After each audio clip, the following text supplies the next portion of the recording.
Lando Norris and DP World. So you want to have a conversation about conflict of interest. Smedley talking about Ferrari SF25 iteration, saying that it's useless unless they install a rigid rear suspension. Ferrari issues, home Grand Prix, pressure circumstances.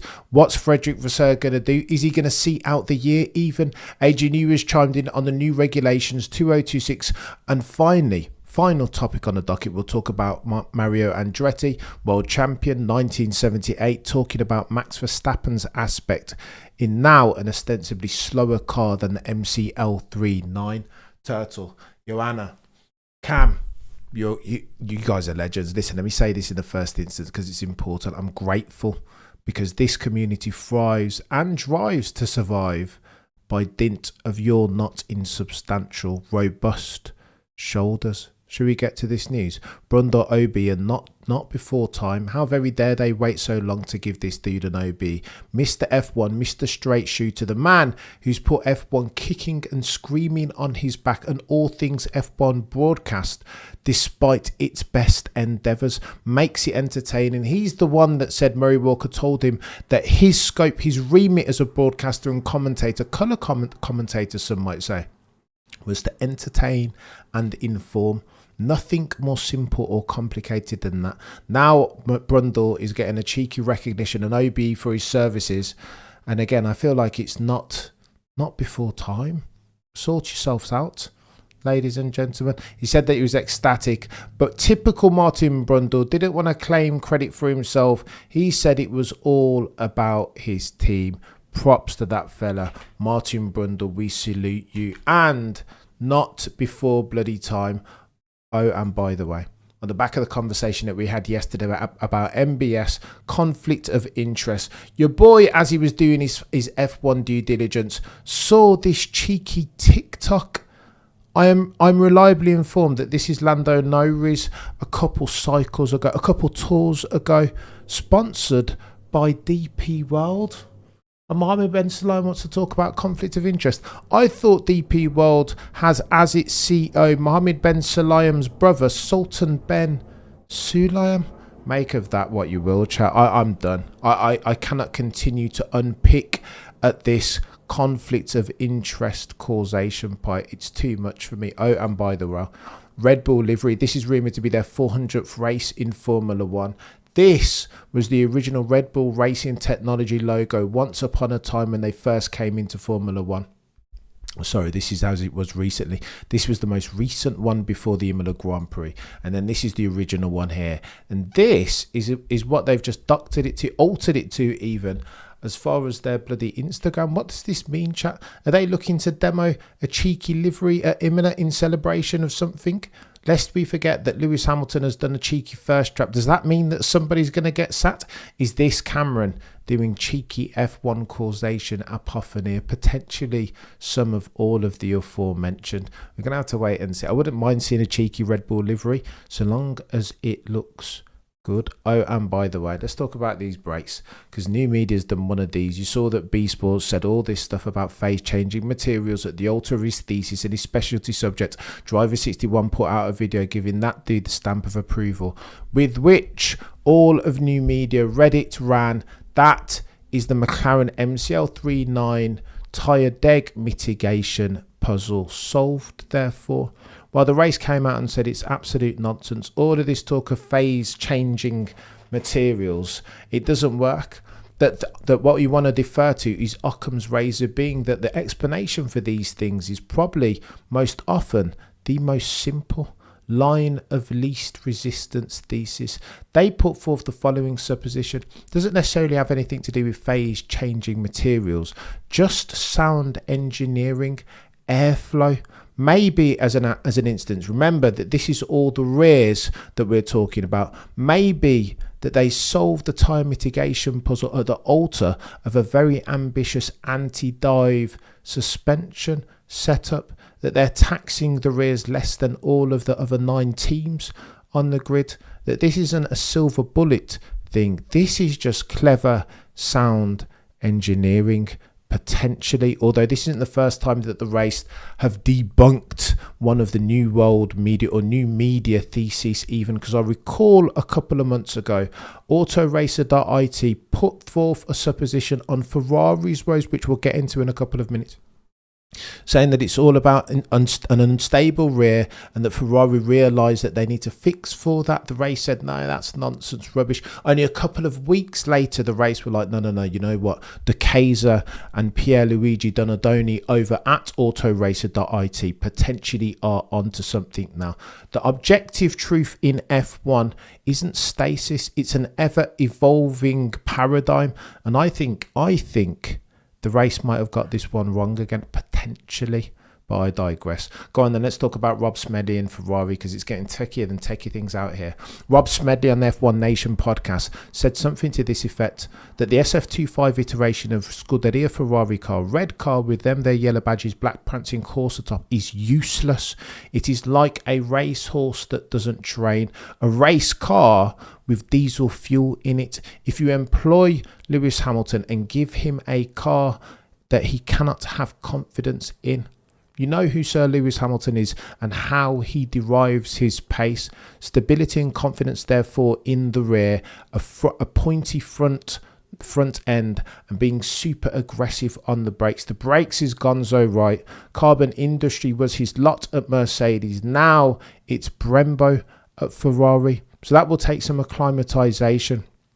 The front end pointy enough, but where Lewis is losing all of the lap time is that he can't get his foot on the throttle quick enough because he doesn't trust what's going on in the rear. Smedley says that Ferrari need to sort this out, otherwise their circumstance is nothing if not useless. Oh, and by the way, the guys and girls over at Auto Racer have put into plena colored comprehensive diatribe on the Ferrari aspect going into their first home race of 2025. It is pressure. Lest we forget, Rob Smedley was the one who said that if you are winning at Ferrari and bringing home silverware, then you'll never need to buy a drink in Italy. Whether you're in Milan, whether you're in Fiorano, it doesn't matter. You'll never ever need to buy a meal. For that's the extent of the passion over at the Tifosi for Italy's team. If you are losing, however, Rob Smedley's words, not mine, they will spit at you in the streets. Now, as at the 14th of the 5th, 2025, 27 minutes past 10, they're somewhere in between. They're not losers just yet, but they are losing. And it's only a matter of when, for me, that this whole paradigm shifts as far as the support that Tifosi has for Ferrari. The pressure around Frederick Vasseur is doing one of these. Auto Racer writes, Imola is one of the two big home events of the prancing horse team, which is why, regardless of the problems, there is great expectations around the team. Ferrari arrives in Imola with simulator work still in progress that sees both prancing horse cars busy in arriving with the best setup, an aspect in which there were several difficulties in Miami. Listen, it's going to get techier than techie things. They continue, and this is where, look, Auto Racer do not mess around. They put it in proper words. They don't mess around. They're not beating around the bush. Here's what they say. Critically, looking at the data, and I quote, numerically, it is as if Ferrari has been a year behind in development, seeing the average gap suffered to the MCL 3.9. The race for updates, therefore, is something that might not be enough, which is why, as we already told you exclusively last week, Loic Serra has apparently made the decision to push for changes to the mechanical platform with interventions to the rear suspension. No kidding, Sherlock, sort it out. You signed Loic Serra with a view to understand the way in which the SF25 and optimize for it, the way in which they interact. You'll recall that in this ground effect era, particularly towards the end of it, dying embers of it, the pace is all about having a stable platform, anti-dive, anti-squat, because this is a ground effect era and 80% of your ground force therefore will come off of the underfloor, the Venturi tunnels. If you've got a car that's constantly doing one of these, then that provides the drivers, please see Sir Lewis, Carl Davids and Hamilton's 7-time champion GOAT settings, with an unstable platform. No confidence therefore, and that's what they're wrestling with, because the suspension is not sufficiently rigid at the rear. The ambitious thesis that is the SF25 is failing.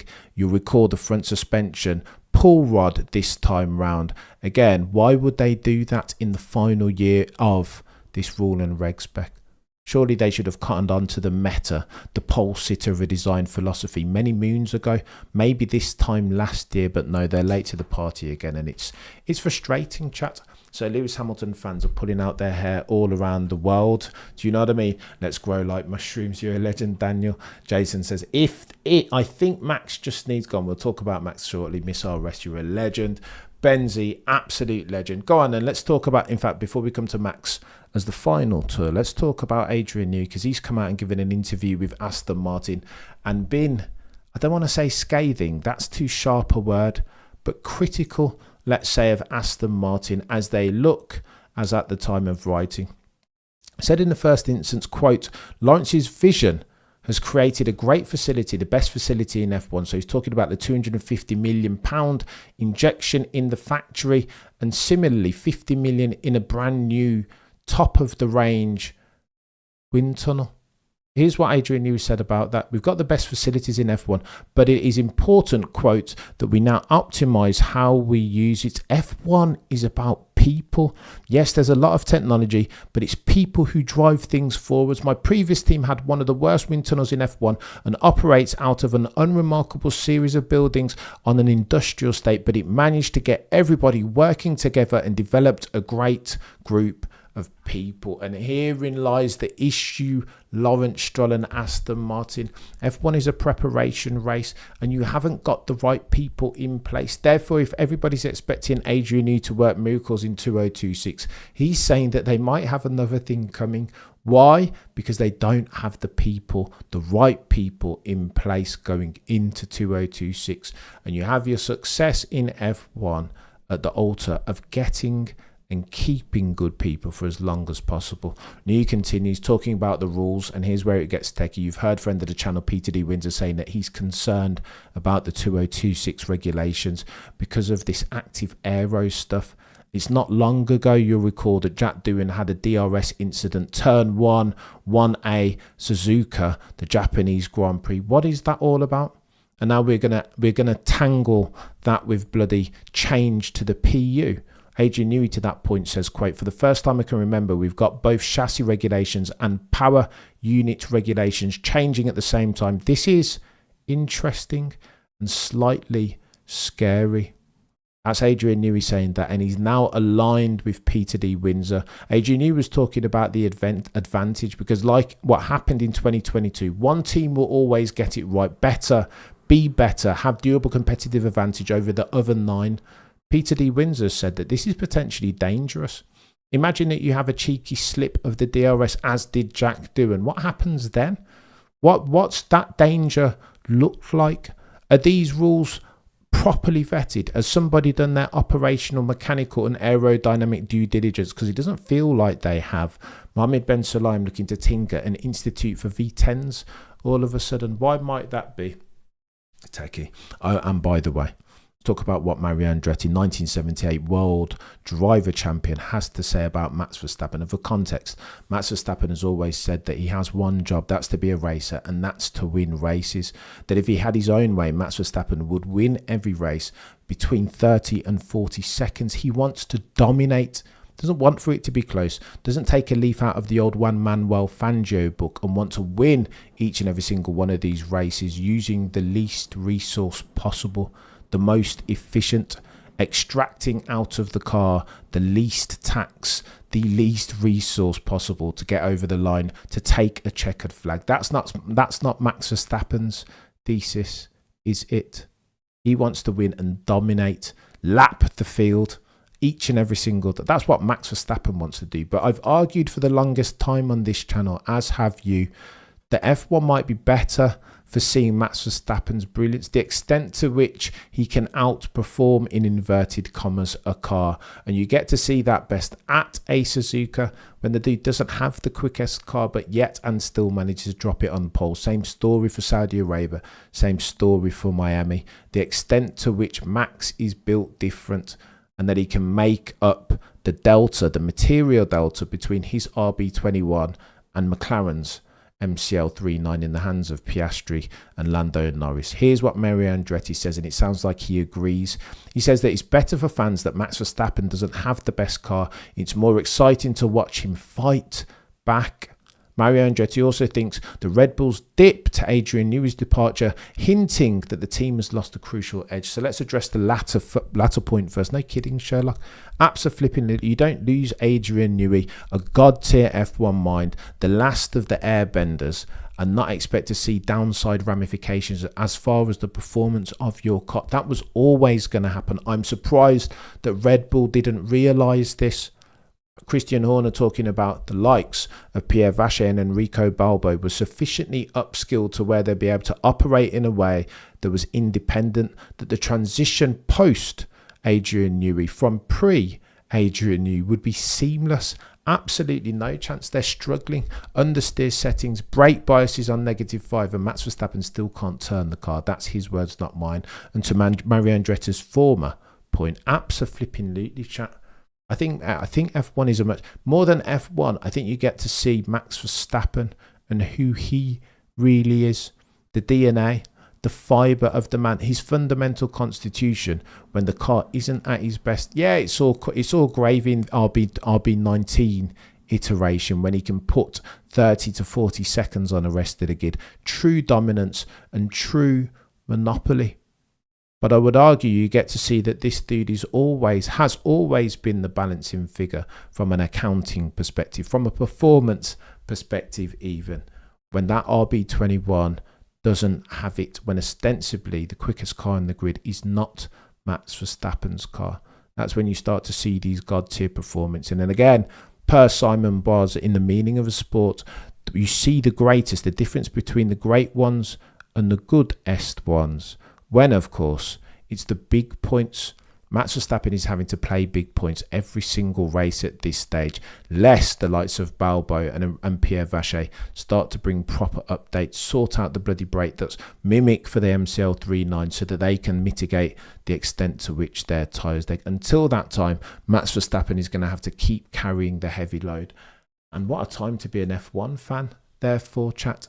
It feels like it's reminiscent of Ayrton Senna back in the day, 1993 settings, when he had to do the same things. For the goatiest ones have always had that in their locker by dint of, I don't know, a Michael Schumacher, say, bringing a team around him in Jean-Todt Ross Brawn, Senna out driving the car, Monaco 88, 1 point something seconds down the road from Alain Prost. Again, in the second day, the 14th, 24 hours after the 75th anniversary of the very first Formula One race ever, won by Nino Farina at Silverstone, I think it's more apropos, now more than ever, that Maximilian Verstappen is showing you truly who is built different. What are we doing here?